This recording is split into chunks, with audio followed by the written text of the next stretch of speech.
And our next panelist is Quentin Young from the Boulder Daily Camera.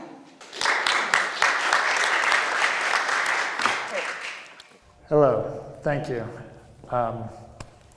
Matt, your story about blending of reporters and sales staff just reminded me of my first newspaper. I was working for a small weekly in South Denver, and the publisher, his previous paper, he was the publisher of a paper up in Craig.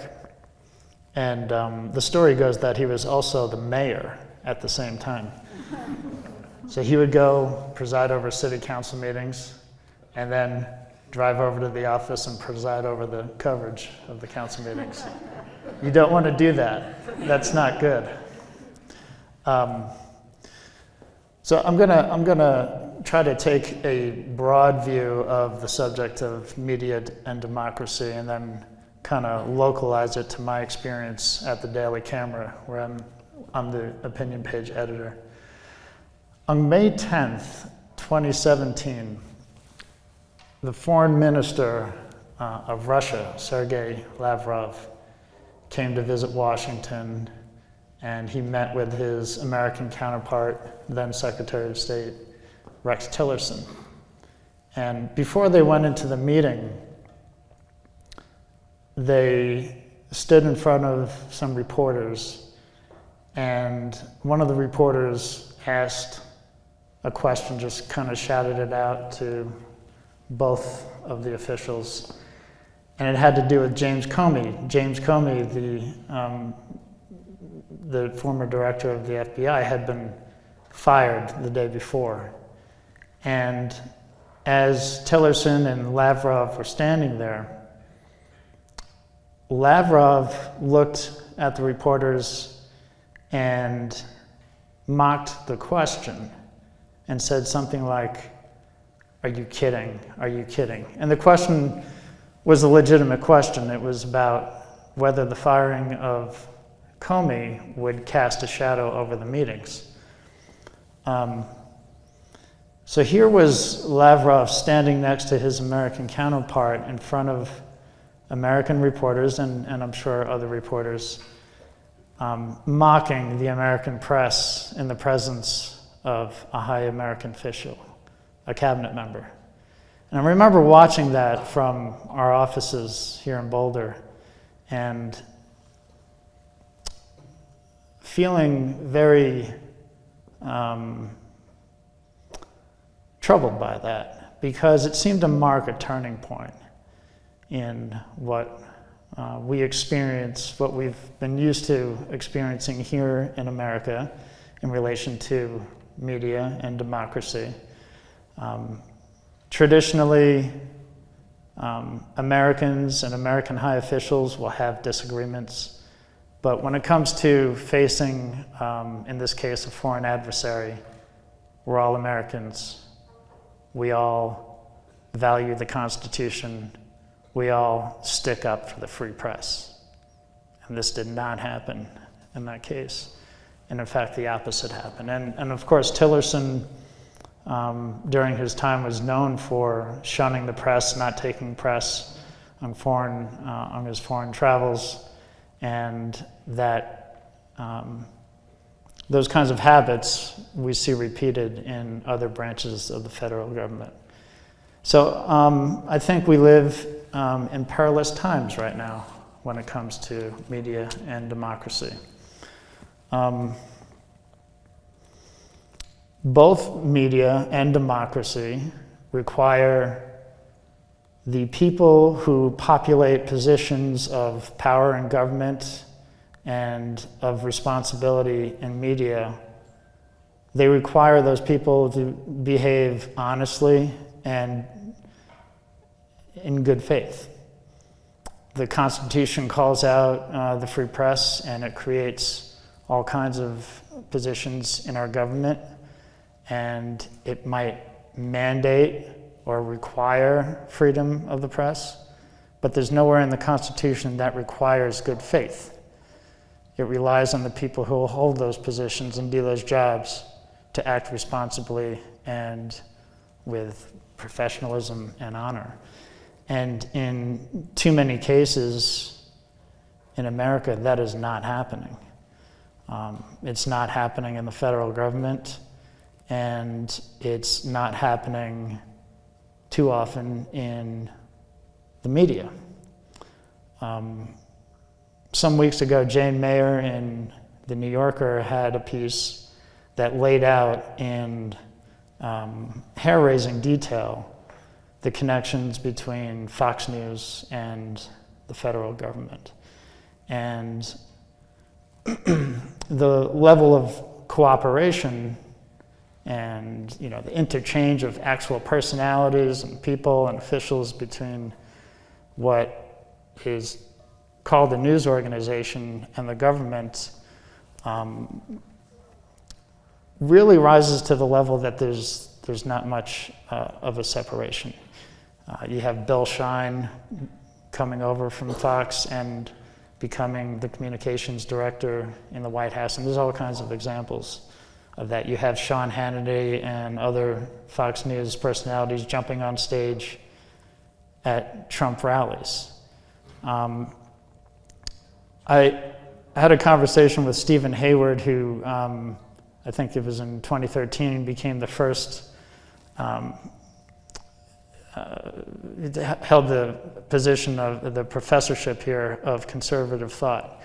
And this very subject came up, and he mentioned that other presidents, other administrations have had relationships with the press, cozy relationships with the press, favored reporters who they would interact with kind of behind the scenes and get favorable stories into favored media. It's not the same, though. It's one thing to have a friendly relationship with this or that reporter or even a media executive. It's quite another thing to call in media personalities as consultants, basically, on policy and participate in Oval Office meetings. There's other threats to the media and the health of media that have emerged in the last couple of years. I think of Clarence Thomas, the Supreme Court Justice, not too long ago, calling for, we've heard Trump call for a change in libel laws. We're going to change libel laws. Reporters hear stuff like that and we get really worried, but Americans should be worried by things like that. A Supreme Court Justice suggested that the landmark Supreme Court case, New York Times versus Sullivan, ought to be overturned. This is a case that protected reporters from libel. And I think it basically says you have to show that there's intent to libel somebody. So it sets a very high bar and has served Americans well since it was decided. Just recently, within the last month or so, the legislature in Georgia, a bill was introduced that would create kind of a code of ethics, and among other things, it would require reporters to turn over recorded material to the subjects of those interviews. It would also create some kind of code of ethics that if journalists were found in violation of, they could be sanctioned somehow. As far as I know, this proposed bill was not enacted and maybe didn't go very far. But these are the kinds of things that are starting to crop up.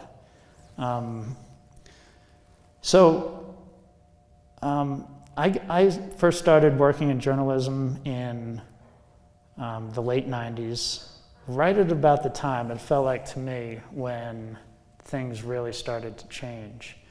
I remember I started at the Longmont Times column newspaper in 2007, and when I was hired, we had a web editor. Within a week, that position was cut.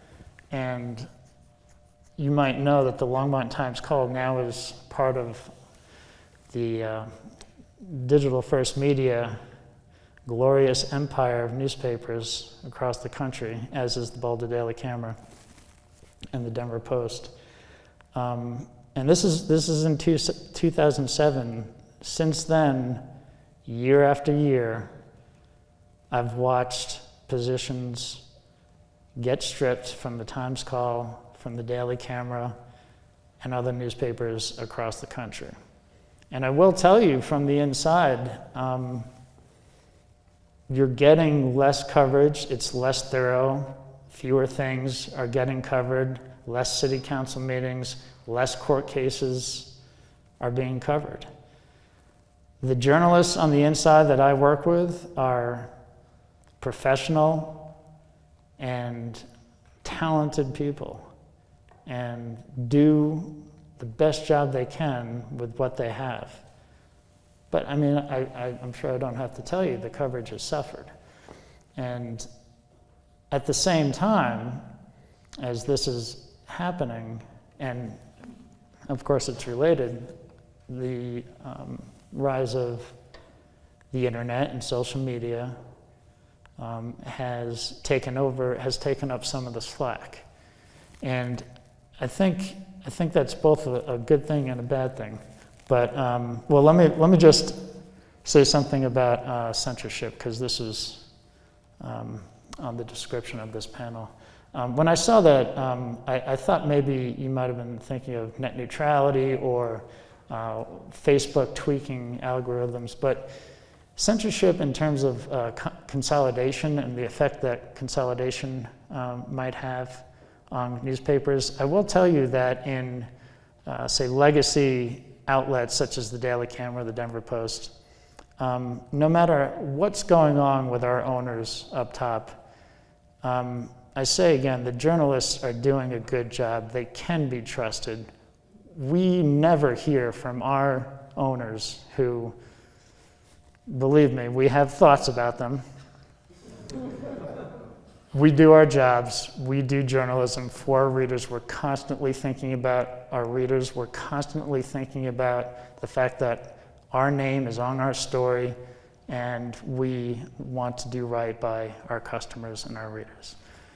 So thank you very much.